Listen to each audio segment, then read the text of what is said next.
بسم الله الرحمن الرحيم ياسين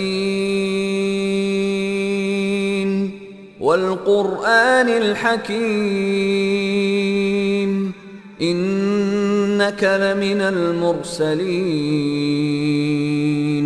على صراط مستقيم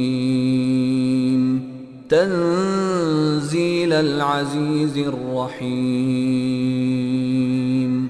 لتنذر قوما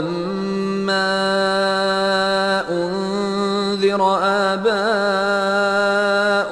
فهم غافلون لقد حق القول على أكثرهم فهم لا يؤمنون إنا جعلنا في